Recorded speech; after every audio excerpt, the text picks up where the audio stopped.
guys, welcome to the very first episode of Tube Talk. My name is Hannah Gunn, I'm your host, and today I have with me my best friend, drum roll please, Teagan Lee Jones. Hello, it's great to be here. Thank you for coming on. Also, I just want to acknowledge that I said drum roll please, not please. Instead of please. Yep. Silly girl. Thank you so much for tuning in. I'm so excited for our first episode. Very excited. We've just been listening to our own voices for like the first 5 minutes and just loving ourselves a little bit. Now we can understand why everybody starts a podcast, right? Yeah. No, the main driving reason that I wanted to start this podcast is because I feel like the main things all my friends and I relate about is not knowing what we're doing with our 20s or having any idea about it. And so the first episode, our topic is going to be called Financially Fucked. Financially fucked. And I think you and I have pretty much lived the exact same experience since our move to London. I feel like we all have, but I feel like we've definitely been financially fucked. Yeah. At least once or twice. Even people that don't move from abroad, if they just move from somewhere else in the UK, they just talk about how London fucks them. It's just London. It's so expensive. Cost of living, rent, wages, like everything's just different, particularly to Oz. Especially, yeah, definitely.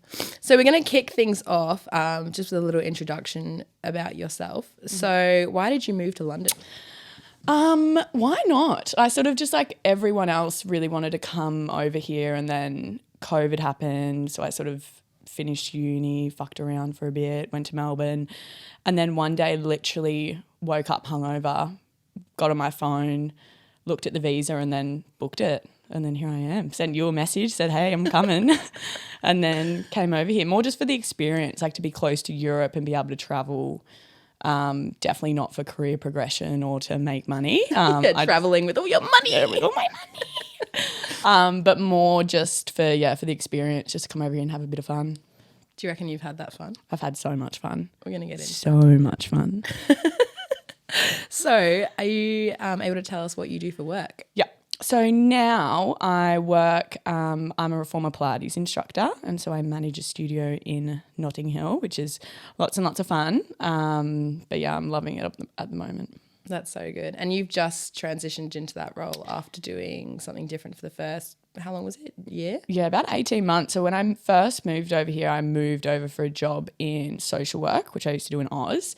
And then I got here and realised, again, how significantly low the pay was here in comparison to Australia. And for something like social work, you want to be, getting paid for what you're doing. And then I decided I loved kids. So I went and was a nanny for the first 18 months. And we love nannies. We love nannies. We love nannies. That was an unreal job for the first 18 months. And then, I was working as well at the reformer studio during my time as a nanny, and then, just started going full-time reformer. That's unreal. Yeah. So savings. Do you have any over here? There's not a single pound in savings. And I'm not talking about savings we earn in Oz and kept. Well, you've actually got savings in Oz still. Yeah, right? I've got money in shares. So when I big girl team. Yeah, I'm financially intelligent. Jamison. Yeah. Sorry, our really good friend Jamison is here helping monitor the cameras, and he's laughing so hard right now, which just tells you exactly what our financial situation is. Yeah, it's pretty bad. Savings, not much. No, I've got money in shares. I think that you need to give yourself a pat on the back for that, because that is big girl ting. Yeah, and that whole topic confuses me. I don't have anything in stocks or shares. Do we need? I will bring it up later. My little stock story about what happened when I accidentally may have bought shares instead of selling them. But that's a story. That's a story for later. Again, with all your money. We'll explain it later, and it's pretty funny. So I guess the reason I'm bringing the savings part up is because I'm 27, Teagan's about to turn 27 in a few weeks, and most people our age, you would think, have savings, whether they're going to be buying a house or saving kind of for a big adult ting. And I'd like to think back in Oz, I would definitely have had savings. Yeah. But here, it's not a thing. Money comes, money goes, and I've said this since I moved to London, monopoly money. Monopoly money. Pounds are not real. Nothing's real. It's not real. The money we spend's not real. Nothing's real. And like you if you come over to London and you think, I'm going to make all these pounds and I'm going to send them back home and I'm going to double my money, you're wrong. So wrong. So wrong. But come and do it anyway. Yeah, but come and do it. It's so much fun. But yeah. So what would you say are your financial priorities in the UK? I live such a different life here than I did in Oz. So I'd say here, like any money that I have, I want it to go straight to travel. Like the whole reason I'm here in London is to travel and to see Europe. So money, if I've got any left over, I'll usually text someone and be like, who wants to go on a holiday? And then book a flight somewhere. So I'd say travel's my like priority here. I guess like food and having a roof over my head and water and all that sort of stuff's pretty important too. But yeah, just traveling more than anything. I don't want to, like, it might sound silly, but like I don't want to go home with money. Well, this is who would want money? Yeah, who would want financial security? Yeah. The thing that we always kind of say to each other to validate the situation we're in is that we didn't move to London to save. No one does that. Everyone acknowledges how rich it is. And while there is this social pressure in your 20s to like have bought a house or be saving for a house, there's also the social pressure to be going and traveling the world and have seen all these different countries. There's the pressure to be, going out every weekend and having a great social life. And you can't balance all of them. So I think that while we are living month to month, and when we say that, we don't mean with a few £100 spare. Teagan and I have a whole new respect for how far £20 can get you. Oh, you can stretch it. So yeah, I think that us prioritizing travel and like having fun weekends with our friends. London is a city that's designed to make you spend your money in any way possible. 100%. Jamison's just constantly shaking his head in the background. It's also like, I always say this, we always complain about money and, you know, how we've always got none in our bank account, but like we live great lives. Like we travel, we party, we go out. Like, you know, sometimes we go out and we can't afford a coffee because we went out the weekend before, but like, you know, it's all for fun. Yeah, definitely. I think there are moments where we kind of think, what should we be doing a little bit differently in London? Like we don't need to be having 5 coffees a week on top of our Pret subscription we've got where you know, pay £10 a month and you get unlimited coffee. Yeah. But yeah, I think as we always say to each other, you make it work. Yep. We always make it work. It always works out. Always works out. Yeah. Especially if you've got Terry. Yeah. Terry is Teagan's boyfriend and we'll my touch lovely on boyfriend a little bit later. Shout out to Terry. Yep. Shout out to Tez. I guess the reason I really wanted to start this podcast is I was finding that there were so many people in their 20s who are feeling stressed about the exact same thing. So it's financial insecurity, finding a relationship, buying a house, spending enough time with your family, seeing all your friends. And it's so unrealistic to be able to balance them all. Yeah. And we've kind of said this a few times, but we've been on the Tube. The Tube Talk. Yeah, so the name of the podcast, Tube Talk, was inspired by Teagan and I catching the tube. Shit on the tube. Yeah. So much shit in front of strangers who would be listening. So loudly, and we'd kind of be talking about all these things that no one nominates to hear about. No one wants that. Everyone is either, you know, reading a book, got like plugged into their phone listening to music busy. Or playing Wordle if you're Terry and Taylor. Yeah. But, you know, here we are like talking so loudly about all this shit. And then I look around and people are looking at us being like, can you shut up? But then I thought, hang on a second. Everyone's got these problems. Everyone has these problems. Just listen to us. We're being relevant. Okay? We've actually got something important to say. But the worst part was actually when we'd be on like the Piccadilly or the Central line when it'd go really loud. So we'd be like yelling our problems to each other. See that I've only got £3? And then all of a sudden it'd go quiet and everyone could hear us. Or we'd catch someone like looking over at us quite strangely in one of the conversations we were having. It was funny. I just thought there's, you know, everyone's experiencing this journey. They're on their commute to work. They're putting their best self forward. Like girls are looking, you know, some girls look so put together on the tube. The price of the tube. Oh, we'll get into that later. But, you know, they're putting their best self forward, yet we're all internally struggling the same way. Yeah. And I just want to open that conversation a bit more and think like, hang on a second, if we're all relating to these same topics of feeling a bit why don't we talk about it? Let's talk about it. So, I mean, I already feel like I could list off on my hand the general frustrations and struggles of your 20s financially, but I did talk a little bit to ChatGPT, which by the way, I mean, I'm not that. I think I like ChatGPT.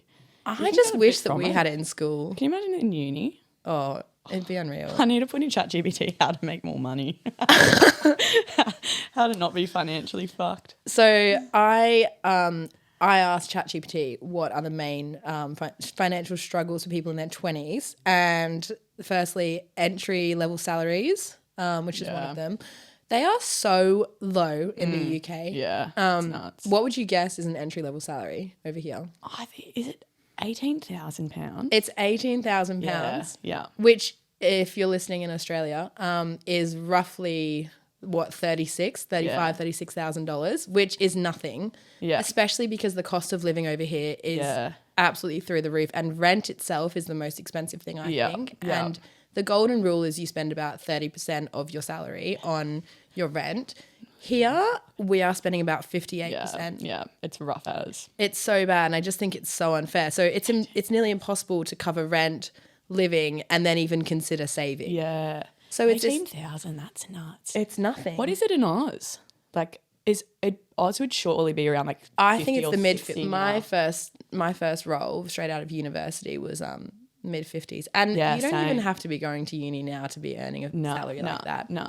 So yeah, that was kind of the first struggle, which is ridiculous. And then obviously off the back of that uni talk, student loans. Oh, fuck student loans. Who has the time to save money in general for the life they want to lead? And how can they charge us interest for wanting to, like, I'm sorry. It's not fair. I just can't. Pay me more. Than Yeah. I can Pay me more and I'll pay you heads. back. It's just You scratch my back, I'll scratch yours. I it's a guess deal. the way they scratched our back was letting us go for free. Yeah, for I a guess few that's years. how it works. And I did. Well, okay, so this is something I kind of want to talk about. We were encouraged, I think, at least when we were in high school, to go to university. Yeah, if you wanted to get a 100%. good job, you should go to university. How the fuck do you know what you want to study at university based off what you've been through at high school? You have to kind of trust Yeah. that you enjoyed one subject more than the other. Yeah. And I didn't know what I wanted to do. I was going to be doing a gap year until like 1 month before uni started. Yeah. And then I thought, Christ, if I don't go now, Yeah, I'll never never go. go. And I literally just went into teaching because I liked kids. But then I realized after a year, I don't want to do teaching. So I changed to a Bachelor of Arts. I changed my subjects like 3 or 4 times. Yeah. By now, I owe University of Queensland 4.5 years for something that I'm not even using. Shout out to the University of Queensland. But like, I'm in a nanny role now, which albeit is because I'm in the UK and it's the circumstance I'm in. And yes, my degree probably has got me to where I am today, the piece of paper. However, I could not tell you one single thing that I learned from my Bachelor of Arts degree. Yeah. Is it because I didn't attend all my lectures? Maybe. But did we cram? Potentially. Yeah. Potentially. It's just to think you're a child, particularly in Australia. Like, I was 17 when I finished high school. And so I moved away from home at 17. And how are you supposed to know what you want to do for the rest of your life? Yeah. I'm sorry. I've changed careers like 3 or 4 times in the past Everything you 5 learn, years. I truly believe this, everything you learn is on the job. Yeah. And I've spoken to lots of managers now, and the good thing is they say like they will hire people even if they've not been to uni. It's not relevant based off their experience. So student loans, I'm going to be paying mine off for a while. In the bin. So that's the second thing. So we've got entry level salaries, saving for student loans, rent and housing costs, which we kind of touched on. So we at the moment are paying more than 55% on our rent. Or, we do love our house. We love our house. But when we go to Love the the UK, park. when we go back to Oz, whenever that is, we are not going to have any money in the bank No. for a house to buy back home. And just even the difference, like in Oz, particularly when I was working back in Oz, not only did I earn more in Australia, I paid significantly less rent. Like, when I tell my family and everyone how much rent I pay here, they just cannot believe it. I'm happy to break it down if you are talking about rent. 100%. So, I mean, let's talk about what you were paying back in. Let's talk about what we're paying here. So our total rent for a 3-bedroom, it's called a masonette, which upon inspecting, Teagan actually thought it said mansion. It's not a mansion. Can clarify it's No mansion. a masonette, which it's somewhere between a house and a flat. cute It's as. 2-story. It's super cute. It's in a lovely area called Battersea. We're right near the park. We love it. We really love the area. And cumulatively for 3 bedrooms, 2 bathrooms, I would say, a kitchen and lounge room, it is £2,900. Yeah. So I'm paying for the most expensive room, which is Yeah. $1,050. Teagan's paying $950, Yeah. and then our third housemate is paying $900. We, I'm happy to say it. Yeah. My monthly salary is about £2,400. So Yeah. before even thinking about you Yeah. know what I can do that month for fun, where I can travel, It's why I'm even 50%. here, I've just sent off £1,000 just to make sure I stay dry for the hurts night. too. And it keeps coming around so quick. I pay rent and then I get a text from Hannah, "Hey, rent's due." And I'm like, come on. Didn't we just do this? Shall we not this shit again? So, and I mean, I want to say we could have found somewhere cheaper. Yeah. I am happy with our place, but it's just, and I feel like everyone's paying that. Yeah. Unless you want to go out and whoop whoop. Yeah. Then you've spent money on the tube. You either pay more money to be in London, or you pay less to be outside of London and to commute in. Yeah. So back Oz, I was I living even in like thinking a about this. 3-story beautiful townhouse, like right on the river in one of the most expensive suburbs of Brisbane. Okay, bougie queen. No, but I'm just trying to like. I'm actually a cool girl. Bris Vegas. And I had the ensuite, and I was paying literally like $700 a month or something. Nuts, yeah. No, not even. Yeah, it was $250 a week, maybe like that. Wait, that's not $700. That's $1,000. So as you can tell, we're financially fucked because we can't do maths. Sorry, I actually. Quick maths. So Hannah was paying $250 a week, but $700 a month. Yeah, I got some sort of discount. So I'm so good. No, I think it was. No, it was sorry. It was $1,000. Yeah. I'm getting a bit confused Yeah, because but still. my old rent in my flat in London was £750. Yeah. Again, financially fucked. Yeah. Anyway, so that's £1,000 a month. Sorry, $1,000 a month, which is so £1,050 here is $2,000 Yeah. roughly. So it's literally half, and you're earning more. Again, love our house, not on the same level as I was living in. That was same as Melbourne. I was in a 3-bedroom, 3-bathroom, huge house. We were a little bit out of the city, but I think I paid $220 a week. So it was like it was just over $800 a month, which is nuts. Yeah. So like, It's and just we you had a can't think about it, backyard. can you? It's just so different. But yeah, the rent and just the rental crisis here, like trying to find a place, disaster. Honestly, probably can't talk about it. So now we've got entry-level salaries, student loans, rent and housing costs. The other day, so when you were talking about your stocks and money you've got in shares, I texted my older sister because she's very financially savvy and she's back in Oz, and I said, "Do you have any money in stocks?" And she goes, "No, why?" I said, "Okay, it makes me feel a bit better. Like I was just going to ask for some advice." And she goes, "Do you have any money?" No. Okay, Rachel. I was just sussing Rachie, out, babe? just asking the questions. Yeah. And we kind of had, she was like, "We need to just sort out your money pots in general. So we need to have like an everyday spending, your like bills pot, and then you need to have like an emergency fund." I thought, Emergency fund? emergency fund for what? And she said, "And then a housing fund." I said, "Hang on a second.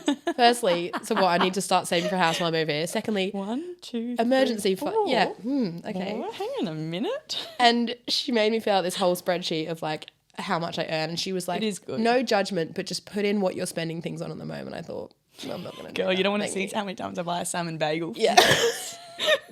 I'm not talking about that.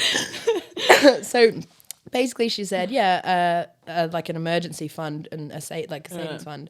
I thought, for what? She was like, "Hannah, if you ever get any medical trouble," and I thought, brother. honestly, if that happens, Jesus, just take me.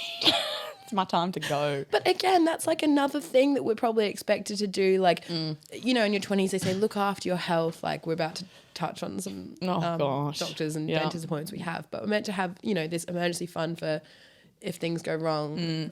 How can we be thinking about that? Yeah. Every time I've like thought about trying to make this emergency fund, I then have to, at the start of the month, I'm like, right, this is all the money I have. I'm going to put it in my little different ideas of where the money's going to go. And then by the end of the month, pulling £1 from here, trying to just make it to the end of the month. Yeah. I think like we probably should have done this sooner. And Gemma, I don't know if you did this, but I would just basically get paid, I'd pay everyone back. Yeah, that I that's owed, the other issue. Pay off my off my rent. Yeah. And then I'd be like, sweet, we've got £1,500. Okay, not that much. I don't know who I think I am. Me and Hannah do this really funny thing where every single month we tell each other that next month, like one of us is, I'm like, oh, next month I'm going to be rich. Like I've got us next month, I've got us. And she does the same thing. And then it comes to the next month and the first day we get paid, minted, so rich, paying for everything. Day 2.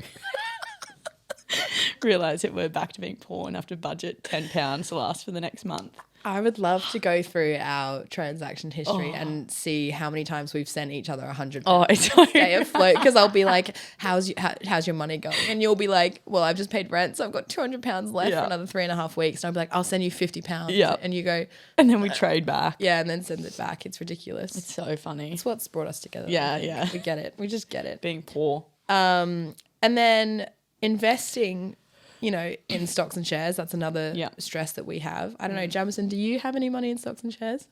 No, he said no. Okay, that makes me feel I don't feel like it's like crazy common. I feel like a lot of people now, depends how you grow up. I had a lot of friends back home whose parents started investing money for them. Like they set it up their own. When you're a kid, your parents put it in. My parents didn't do that. I had to wing it in the middle of COVID, was Googling how to invest and then just started. I think it's like a bit glorified gambling for me because I didn't really know what I was doing, but I just put it in there and hope for the best. I'm pretty sure they're all down if I do any better. Yeah, it does a little bit. Yeah. It's that kind of, I'm like, if I don't know about it, I can't be stressed about it. Yeah. But then also not knowing about it makes me stressed a bit. Yeah. And then, so healthcare costs when, we get stung by all the appointments Things go wrong. And then also balancing enjoyment and financial responsibility. Yeah, that's tricky. That is really hard, I think. Really, really because tricky. there are so many things we're told, like what we've just gone through, that we should be spending our money on. And it's hard as well. This is going to be a very first world problem, but like, you've got no money. It's the end of the month. Your friends ask you to come out. You can't say no. What do you do? Do you, these are your options. Do you save the money because you've got to be financially smart? Or I'm in my 20s. Live your life. Live your life once. Like, what do you choose? I can tell you what I choose, and it's live your life. But I've just got a question. Yeah. What do you do when you don't have any money to save? So how you say, do you save your money or do you go out? What if your bank account is zero? £10. You go find some coins. You go to Co-op and you buy. Yeah. This is what we'll do. Teagan and I will say, this is a classic situation. We'll say, we'll just pre-drink really hard. We'll just go to Co-op and get a wine. We walk in and then we end up buying a £10 bottle of wine and we think, why didn't we just get a £6 bottle of wine? Yeah.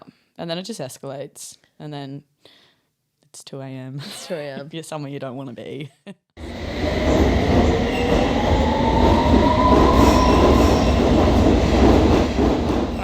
Story time. So it's going to be my favourite part, I think. We kind of spoke a little bit about financial priorities over here. So our priorities are being able to travel, obviously pay our rent and like enjoy the social life of London. Otherwise we may as well move back home. Yeah, what's the point? The ways in which Teagan and I have tried to save is, especially since relocating to Battersea, which for anyone who doesn't know where Battersea is, it's like south of the river. It doesn't really have a super close tube station. The main way is buses. Pretty park. Pretty park, lovely cafe. So we love it here.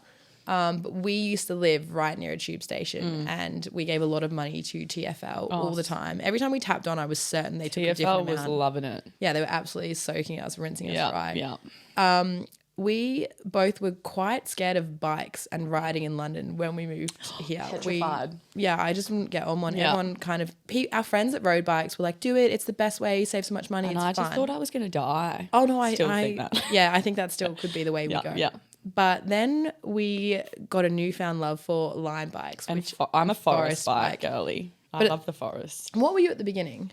Forest bike. Forest bikes, yeah. But Because you get also 10 minutes. fuck forest. I had to, the other day, if you're listening, forest bike, I had to get 3 bikes and then, so with the bikes, there's like a radius where you can park them. So you like can't park them in some areas. In the middle of Hyde Park, racing home, the bike just stops working. And so you can't park it. Hyde Park's quite big. You can't park it there. So I was just crying whilst walking this like bike that's completely broken. I always wonder, when they run out of battery, can you ride it like a normal bike still? Yeah, but this one had the little red service thing flashing. Oh, it dear. just was not, it wasn't good. Do you know what? I think it's actually only like, well, with lime, talking from experience, if it falls in a river or you have to leave it somewhere you're not allowed, I'm pretty sure it only charges you like £8 altogether. Oh, I've paid more for rice. Yeah, which I was going to say you probably can't afford. Yeah, it'd probably decline. So we kind of just wanted to touch on a lime bike story that was quite funny. Yeah. So I think this is off the back of the HelloFresh actually. So maybe should we start with the HelloFresh? Many. Let's start with HelloFresh. I knew HelloFresh was going to fuck us. I said it from the beginning. So when Teagan and I moved into our new flat in December, that was like the most expensive time of month for us. We had to pay like bond fee, first month rent. It was Christmas. Like it was just, it financially fucked us royally. Fucked us. And my sister, who's spending Christmas with us, she uses HelloFresh religiously. And she was like, oh, I can send you a referral code and you can get the first box for free. I just wish we never even dabbled in it. And I've used HelloFresh before. Like I wasn't like, oh, this is super unfamiliar. I think lots of people have used it. Yeah. And if HelloFresh would like to sponsor us, we still love HelloFresh you. if you're listening. And basically I got a free box and then I said to Teagan, oh, you should get a free box too. And the way it works is you get the first box for free and then for the 10 following weeks you get 25% off each box. So you got like 3 meals at 2 servings per person. So I was like, perfect. This is 6 meals for free. Like this is exactly what we need. This is how we're going to save money. This That's is what Jesus we thought. giving us a favor. Yeah. So Teagan got the new box, you got the free box, I got the free box. Stoked. I was going to carry on with the 10 weeks. I was like, yeah, I'm going to do that. That's going to work for me. Teagan, unfortunately, forgot to cancel her. I didn't even, that's the most annoying part. Brother, I didn't even forget to cancel. When I went to cancel, there's so many of those little prompt fuckers. It won't let you cancel on the app either. You have to go on the But website. if you've ever had to cancel HelloFresh, you'll understand. You don't just press a button and go cancel. You press a button, it says cancel. It says, are you positive? You go, yup. It goes, are you really, really, really, really It positive? gives You you go, so yup. many prompts. Are you double, triple positive? And it keeps going for about 10 screens. And if for anyone who knows me, I lose my attention span pretty quickly. Are you sure? And then go, oh. Are you sure you don't want to keep spending the money that you don't have with us? Do you want to keep taking money? So I thought I'd cancelled it. Anyway. The best part is, correct me if I'm wrong on any of the It was a details here. neat one. The best part is, sorry.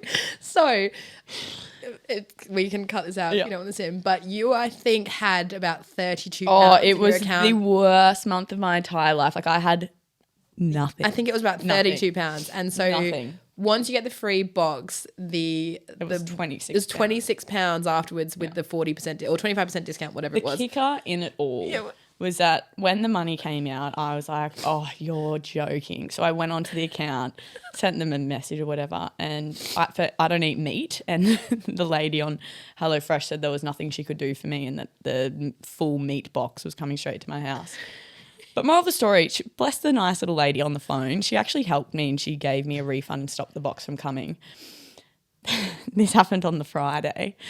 And then on the Monday, yet again, HelloFresh took another £26. But can we just go back? When they took the first one out, that left you with what? I think there was like £6 left in my account. And I was just like, okay, well, at least if I get 6 meals, like I'll make it work. So but it was just meat. Meat, it was 3 meat meals. So she couldn't even eat them. So then I go on the app quickly. I go, wait, I can change mine to all vegetarian meals. But yeah, so we managed to cancel it. Lady was lovely. Great. Yeah, so good. And then on the Monday, in my sleep, woke up on my phone, had a notification from Revolut that I'd been refunded the money, and then this next notification was that the money had then been taken out again. So they actually didn't refund me. I mean, they didn't cancel the box. So the money all came out again, and then another meat box was coming my way. And then I had to have another few conversations. I had to speak to a manager this time. But this story Please, sir, I've got please no help money. me. This story actually ends on a high because out of all the fuck arounds with this at the very end, HelloFresh actually gave me a full refund and sent me a vegetarian box. That's unreal. So shout out to you, HelloFresh. That Big is fan. unreal. Big fan. It was good. Like, it is convenient. But yeah, that It is is just a convenient. classic Yeah. situation where we thought, oh my God, yes, we'll get something for free. Yeah. And then we end up paying. It's them. subscriptions. I just can't do them. They're not for me. So off the back, that first run where they took the £27, then I think the next morning before they'd agreed to refund you, you went to get a Lime bike. And the reason we get Lime bikes is because, or Forest bike, sorry, with Forest you get 10 minutes free every day, but then you can get passes. So like with Lime, you pay £2.99 for half an hour of unlimited, or not half an hour, but yeah, half an hour unlimited. and then or £5.99 for an hour. And I think you went to get and get it a ride, declined. and it declined because you didn't have enough money. And I just thought, this is when we tell our friends back home and we're like, oh, we're so broke this month, my like we sister's couldn't always afford like, a I'll send you money, and I'm like, also I just want to clarify, this is all self-inflicted as well. Like, self-inflicted, but I just feel like it needs to be spoken about out loud because it's 100%. relatable. Yeah, it's like priorities. I literally remember once looking at my account and being like, do I go to Ibiza or do I save money? I went to Ibiza. Nice. that whole cost and Oh, that was fucked as well. ClassPass did the same thing. Oh, ClassPass has fucked me 3 times. And it's, again, not ClassPass's problem. It's mine. I sign up to shit and I forget. Yeah. ClassPass has stung me, I think, twice before because you just forget to cancel. Yeah. You think it's a good idea, but this is the whole purpose. Yeah, of reactivate for $0. Ooh, okay. Twist my arm. £65. Because again, gyms in the UK. That happened to me in December as well when we were going through the grimmest of times. It's the worst. And Prime, Amazon Prime. Honestly. I didn't actually tell anyone that one. I didn't know about that one. I just got fucked so many times. Take my money. I feel like even when we don't have money, they seem to somehow take it off us. Yeah. I always struggle when I like forget to cancel a subscription, but maybe I haven't got enough money in my account for them to take it. Yeah. And then they're not able to take it. So I you think, just think, haha, losers. And then whenever I get my next pay come in, and then she they gets take it away from and she gets so shocked. and I get an interest fee as well, because like that happens with my phone bill sometimes. If I'm late, they'll send me a text being like, "Hey, your direct debit didn't work." I went, "Yeah, I know, because I perfectly didn't have any money in there." Bitches. Yeah, who's laughing now? 3. And then she gets charged more. and then they charge me more, and I think, hang on a second. Oh yeah, I that thought we was had a deal. Hello Fresh thing when you said, haha, the box didn't work, 'cause I had no money, and then 2 days later she goes, I go, oh, you got a Hello Fresh box? She goes, yeah, they took the money when there was money. And of course I did, brother.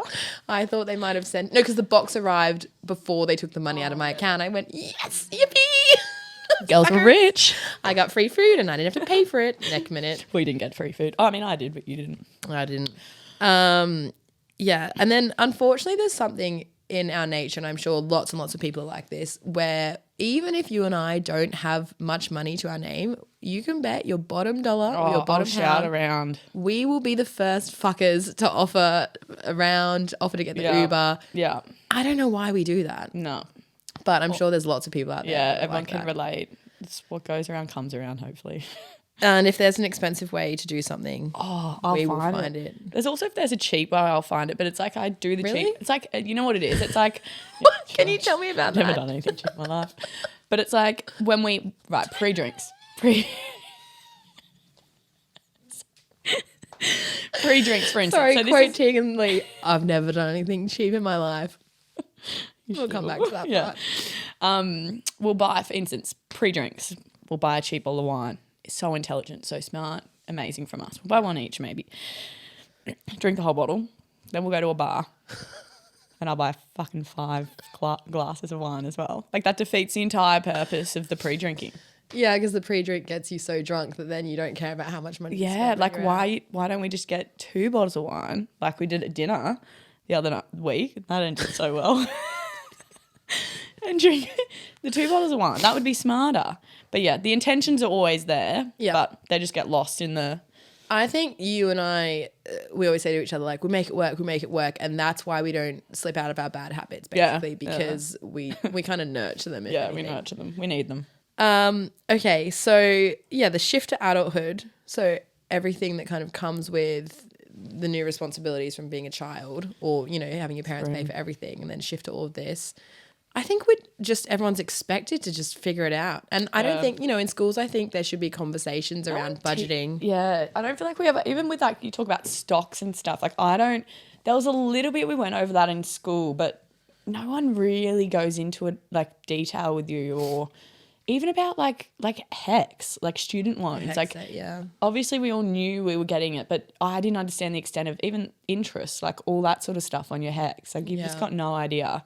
You're just winging it. Yeah, and I think that's the kind of main thing I hope everyone becomes more comfortable with. Like our friendship circle, and I'm sure everyone in their 20s, you know, who's maybe living similar lifestyles to us, we all just talk to each other and be like, we're just having fun. Like, fuck it, we're just having fun. But then we all do have that bit of guilt when you're on your own in your head. And especially financial insecurity is a horrible feeling. Like, we always love shouting people, but we hate the idea of borrowing off people. And I just despise it. Want the conversation around it to be more open and free, and everyone to be like, I'm struggling. I don't have enough money for a house. I'm turning 28 in 4 months. And what have I got to show? Yeah.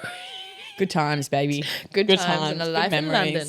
And that's it. I think particularly living in London, like you live a very different life. I feel like we live a very different life here. Like there'll be a point in time when we'll probably get over this sort of like be over living like this. But at the moment, yeehaw. Yeehaw. Yeah, definitely for sure. I guess we kind of spoke about this a bit before, but the last kind of funny financial thing that's happened to you is I'm really lucky I was born in the UK, so I've got my citizenship here, so I can kind of be here as long as I want. But unfortunately, I mean, do you want to break down the visa situation a little bit in terms of what you paid to come here and how long that meant you could be here? Yeah, so I'm on the youth mobility visa, which was originally 2 years. I can't remember how much I paid altogether, but I think it was around $2,000 Australian dollars for the 2 years, roughly. Yeah. And the UK made an agreement recently with Oz, which meant that we can now get another 12 months and we have to apply. It started, I think, in Jan, and you just apply towards the end of your visa. And for some reason, and I still don't understand where I got this from, but I have been spreading a rumour for like the past 6 months that the visa was only going to cost £80. And I wholeheartedly believe this. But like when I started to think about it, I thought, that doesn't seem right. But like, let me live in my Delulu. I'm also just laughing because have you got £80? Yeah, literally. Not right now.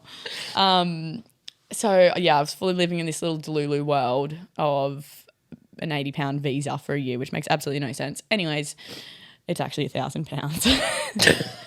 So, and not only is it £1,000, there's all these rules around it now where you can only, you can't travel for 8 weeks around when you apply for it. And my visa runs out in the middle of summer.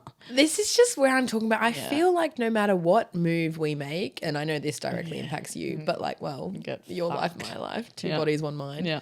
But like, the fact that it comes on there, and I know that's because when you moved here, but like, Jesus, brother, if what there was doing? any time you're going to sting me. And I've got a trip booked with mum, which anyways, I think there's a way around it. I'm going to see if, maybe sponsorship or something. But yeah, that whole, I don't know where I got this £80 thing from, and I was just spreading rumours. So anyone who thought it was going to be £80, I'm sorry. It's actually not. It's $1,000. And I guess like we could get married. I have kind of suggested that. Yeah. I think people would believe it. Yeah. It wouldn't be too far. Sorry, Terry. I've not got anyone to be sorry for, but that's okay. I think that, it's a question in itself, and I already know the answer to this, but it's a catch-22 of you've not got any money while you're here. Should you then pay £800 to stay here when you're not making, £1,000 to when you're not even making money being here? And it's this catch-22, and all our kind of friends from Oz back home, we literally all talk about this all the time. Yeah. And is it worth not earning as much money over here, spending more money and being here? Is it worth it? Yes. The answer is yes every time. It is. I don't think I won't be able to do this forever. This is the only time in my life I think I'll be able to be living in London and being poor. And I'm responsible for me. I don't have kids. I don't have anyone else. Like, I know that I'll survive. Yeah. I think. And this is it. Like, I think that everyone's 20s are, however you want to spend them, go off, queen. Yeah, and queen. If you want to get married and have kids, pop off. Yeah, 100%. Live your life. We have so many, like, I'm sure you do, and I've got friends back home that have, like, had kids already in their 20s or are having more now. And I want to do that. I want to have kids for sure. But... You want to have kids now?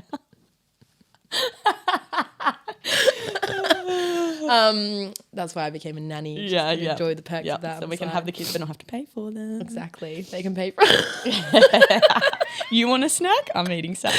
That's another funny thing we do. No, but like, obviously you can spend your 20s how you like, no judgment at all. But I do think there is this weird societal pressure where it's like, make sure you have kids. Make sure you date someone long enough before you marry them to then like have kids with them before you get too old. but also make sure you go and like explore the world and Yeah, you've do been it all. single and do some soul searching. Do everything. And it's like, how can Fuck I off. how can I save for a house when you want me to go and meet my partner, and to meet my Yeah. partner I have to go out every weekend and find them Yeah. from a different area. I don't want to meet them on Hinge. No shade to people on Hinge. I think I've got so many friends that I've met on the apps. It's not working for me, and we'll talk about that in another episode. But like, you know, there's just every single avenue of your 20s which you should have ticked off, whether it's owning a house, great social life, having a perfect partner, you love your career. It's like, there is no fucking way to balance all of those things. And I just want someone to kind of acknowledge there's too much pressure on it. We're doing okay. We're doing okay. We're making okay. it work. Yeah, we're making it work. Well, I think we've chatted a lot of shit for the first episode. Yeah. But hopefully it's been like an easy conversation to listen to. And, you know, if you're ever on the tube and you're having some intrusive thoughts or just some general thoughts about how fucked you're feeling a bit financially, or just in general, maybe it's about work or something at the moment, know that you're not alone. You're Know not that alone. There's so many of us. And you know what? This doesn't stop in your 20s. I'm sure it Oh, carries I'll be on. financially fucked probably in my 30s too, because of my 20s.